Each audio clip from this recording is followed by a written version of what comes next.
Hi viewers, welcome to our channel. ప్రస్తుతం మనతో పాటు ఇమ్మంది రామారావు గారు సీనియర్ జర్నలిస్ట్ ఉన్నారు. వారితో ఒకసారి మాట్లాడదాం. సార్ నమస్కారం సార్. ఓకే బాబు. సార్, తెలుగుదేశం అధిష్టానం అయ్యన్న పాత్రుడి గారిని స్పీకర్ గా సెలెక్ట్ చేసుకుంది అని చెప్పేసి కొన్ని వార్తలు రావడం మనం చూస్తున్నాం సార్. మరి స్పీకర్ గా అయ్యన్న పాత్రుడు ఎలా ఉంటుంది, మీ ఒపీనియన్ సార్ దీనిపై? మరి వార్తలు నిజం ఉందంటారా సార్? అంటే నా ఒపీనియన్ చెప్పమంటారా? అయ్యన్న పాత్రుడు బాగా మాట్లాడే వ్యక్తి. ఆయన నూరు కట్టేశారు మాట. ఎందుకంటే అసలు యాక్చువల్గా వీళ్ళు మొత్తం కొడాలడానికి, పేరునానికి, రోజాకి, తర్వాత ఎవరు ఇంకెవరున్నారంటే అక్కడ అనిల్ కుమార్ యాదవ్, మొత్తం 5-6 గొంతులకి ఈయన ఒక్క గొంతుతో సమాధానం చెప్పేవాడు. ఐదుగురు 6గురు మాట్లాడిన మాటలకి ఈయన అనుభవంతో ఒక్కటే సమాధానం చెప్పేవాడు. వాళ్ళ 5గురు మాటల కంటే ఈయన మాటలు బాగుండేవి. ఈయన మాటల్లో విశేషం ఏంటంటే నవ్వుతూ వింటారు, మళ్ళీ ఎక్కడో అమ్మో అది కరెక్టే కదా అనిపిస్తుంది అన్నమాట. తగలవలసిన వాళ్ళకి తగులుతాయి దెబ్బలు, బట్ వినేవాళ్ళు మాత్రం నవ్వుతారు. అది అతని చతురత. ఆయన కూడా మరి ఏదో పక్క అక్కడ వెనక డ్రైనేజీ ఉన్న స్థలంలో చిన్న ఆయన కట్టడం కట్టాడు. జగన్ రాగానే అయ్యన్న పాత్రుడి మీద చేయగలిగింది ఏమి లేక అది కూలగొట్టేశాడు అన్నమాట. కూలగొట్టేశాడు. చాలా అక్కడి నుంచి కేసులు పెట్టాడు, అన్నీ అయ్యాయి. అక్కడంతా జనాలందరూ కూడా తిరగబడ్డారు, అది వేరే విషయం. అప్పటి నుంచి మైకి పుచ్చుకొని ప్రతిరోజు ఎక్కడ ఏ అఘాయిత్యం జరిగినా, ఎక్కడ వైసీపీ వాళ్ళు నోరు పారేసుకున్నా దానికి కౌంటర్ ఇస్తూనే వచ్చాడు ఇంతవరకును.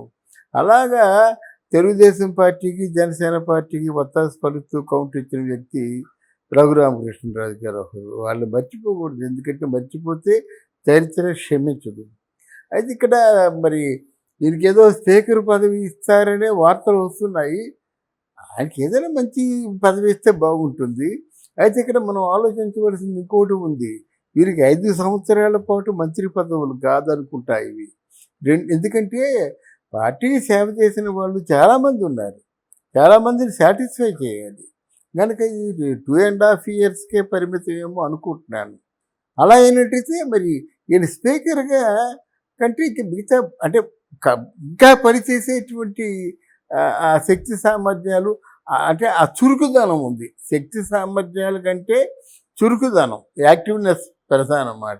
అది ఆయనలో ఉంది. కాబట్టి ఒక చోట కూర్చోబెట్టే కంటే ఆయన ఏదో కొంచెం పనులు పురమాయిస్తే బాగుంటుందేమో అని నా వ్యక్తిగతమైన అభిప్రాయం. అది మా ప్రాంతమే కనుక. ఇకపోయినట్టయితే అయ్యన్న పాత్రుడి గురించి మనం చెప్పుకోవాలి. He was a very sincere and serious leader. ఎక్కడ when Telugu Desam was started, NT Rama Rao గారి తెలుగుదేశం ప్రారంభ సమయం నుంచి ఉన్నటువంటి తెలుగుదేశం నాయకుల్లో ఆయన ఒకడు.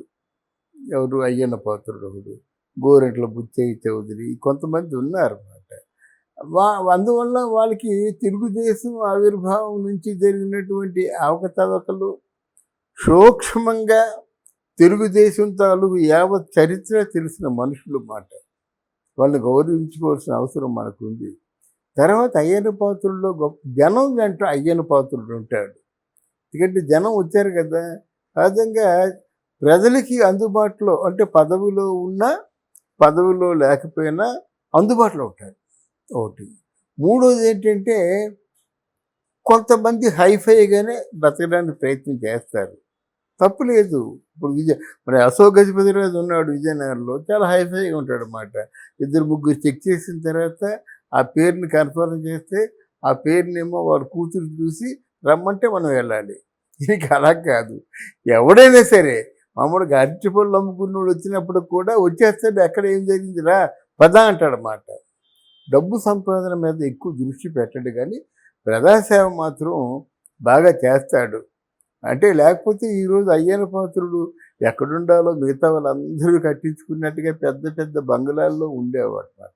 లేదు, చాలా శాఖలకి మినిస్టర్గా అంతకుముందు మంచి మంచి అంటే శాఖలకి ఆయన మినిస్టర్ అయినప్పుడు కూడా ఆ ఇల్లు చూసారా మీరు? మామూలుగా జస్ట్ సున్నం వేసిన ఇల్లు మాట.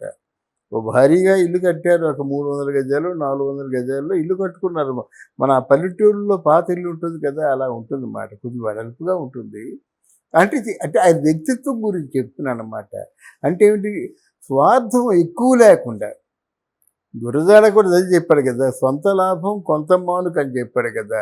ఆ గురజాడ మాటలు సరిపోయేలాగా ఉంటారు వీళ్ళు. ఇంకా పెళ్ళాం పిల్లలు ఉన్నోళ్ళు, పెద్ద కుటుంబం ఉన్నోళ్ళు ఆ కుటుంబాన్ని పోషించుకోవాలి కదా! కానీ ప్రజల కోసం పాటుపడేటువంటి నాయకుల్లో మనకి అయ్యన్న పాత్రుడు ఒకడు. ఓకే. అయ్యన్న పాత్రుడు గారు కాకుండా ఇంకెవరన్నా స్పీకర్ గా ఎవరు సూట్ అవుతారు సార్ మీ ఒపీనియన్ లో? అంటే చాలా మంది పేర్లు వినిపించాయి. మన రఘురామకృష్ణరాజు గారి పేరు కూడా ఆ మధ్య వినిపించింది. అక్కడ స్పీకర్ పోస్ట్‌కి రఘురామకృష్ణరాజు గారు యాక్సెప్ట్ చేస్తే ఆయన మించిన వాళ్ళు ఎవరు లేరండి. అంటే speaker should have the knowledge of the constitution.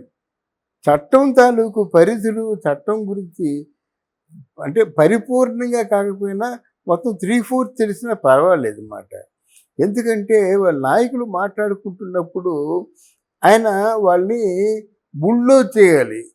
ఎలా చేస్తాడు, చట్టంలో సెక్షన్ చెప్పి వాడు బుల్డోజ్ చేస్తారన్నమాట. మీరు మాట్లాడుతున్న తప్పు, కూర్చోండి అని చెప్పాలి. అలా కాకుండా నువ్వు కూర్చో కూర్చో కూర్చో అంటే బాగుండదు. అది ఎందుకు కూర్చోమని చెప్పాలి, ఎందుకు అన్పార్లమెంటరీ లాంగ్వేజ్ వాడారు, దీనికి ఏ శిక్ష చెప్పాలి. ఇంత ఉంది వ్యవహారం, అర్థమైందా? అందువల్ల ఆయన ఒప్పుకుంటే మాత్రం he is the number 1, top 1, the best. అలా కాకుండా మామూలుగా వెళ్ళిపోయి ఇది స్పీకర్ అంటే వెళ్ళి కూర్చొని మాట్లాడేవాడే. అంటే స్పీకర్ అంటే మాట్లాడేవాడు కాదు, దేన్ని రికార్డుల్లో ఉంచాలో, దేన్ని రికార్డుల్లోంచి తొలగించాలో, ఎవరిని ఎంతవరకు మాట్లాడనివ్వాలో. ఒక్కొక్కసారి ప్రతిపక్షాన్ని బుల్డోజ్ చేస్తుంటారు అధికార పక్షం.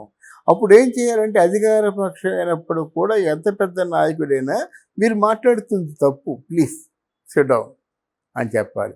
అప్పుడే ఆ సభకు ఒక హుందాతనం ఉంటుందన్నమాట. ఇప్పుడు అంటే శాసనసభలో కూర్చున్నప్పుడు నీ అమ్మ ముగ్గురు సమ్మ, నా ముగ్గురు సమ్మ ఇది అంటారు కదా, పప్పుగాడు 420 గాడు అన్నప్పుడు స్పీకర్ ఏం చేయాలండి, వాడిని సస్పెండ్ చేయొద్దు. అలాగా నోరు మూసుకొని కూర్చునే స్పీకర్లు తగలడ్డారు కనుకే కదండి అంతగా పేటరేగిపోయారు. ఒకడు యాక్ట్ చేస్తాడు, ఒకడు బూతులు తిడతాడు, ఒకడు క్యారెక్టర్ అసాసినేషన్ చేస్తాడు. అరే కామన్ సెన్స్ పాయింట్ అండి. ఎవరైతే క్యారెక్టర్ అసాసినేషన్ చేశాడో వాడిని పూర్తిగా వాడిని సస్పెండ్ చేయొద్దు. ఒక పక్క అది 14 సంవత్సరాలు ముఖ్యమంత్రిగా ఉన్నటువంటి చంద్రబాబు నాయుడు ఉక్కిరి బిక్కిరి ఏడుస్తున్నట్టయితే వాట్ యాక్షన్ హ్యావ్ టేకెన్? నవ్వుకున్నారు మీరు. అదా నవ్వుకున్నందుకే కదా కురుక్షేత్రం సంగ్రామం వచ్చింది. అందుకే అంత అవమానం చేశారు కాబట్టి వాళ్ళు ప్రోటోకాల్ చేయనీకపోయినా వాళ్ళు అభిమానులు చేస్తున్నారు, తప్పేంటంటాను నేను. అంతే కదా. అయితే స్పీకర్ మాత్రం నాకు ఇక ముందు ఎవరైనా స్పీకర్ పెడితే కొంచెం విలువలు ఉండాలి, సభని కంట్రోల్ చేయాలి. అలాగే స్పీకర్లో అప్పుడు లోక్సభలో ఒకనొకప్పుడు నీలం సంజీవ్ రెడ్డి మర్చిపోయింది భారతదేశానికి. మొత్తం కాన్స్టిట్యూషన్ అంతా చదువుకున్నాడు ఆయన. చదువుకొని జస్ట్ అక్కడ ఉత్తరాది వాళ్ళు బుల్డోజ్ చేస్తారు కదా, అలాగే టైటన్ చేసి పారేసాడు అంతే, ఎవరిని మాట్లాడించాడు కాదు. ఇది నెంబర్ 1 స్పీకర్. అలాగ ఉండాలన్నమాట. అంటే మీకు ఎప్పుడు అంటే వ్యవహారం అంతా తెలిసిన తర్వాత ఎవరిని పెట్టాలి, ఎవరిని ఎంతవరకు మాట్లాడాలి, ప్రతిపక్షానికి ఎన్ని నిమిషాలు టైం ఉంది, ఇవన్నీ తెలిసి ఉండాలి. కరెక్ట్ టైం కూడా అబ్జర్వ్ చేయాలి, అంతే మాట్లాడాలి. అంతకంటే ఎక్కువ మాట్లాడకూడదు. రోజుల తరబడి ప్రతిపక్షం వాళ్ళు మాట్లాడుతుంటే కాదు.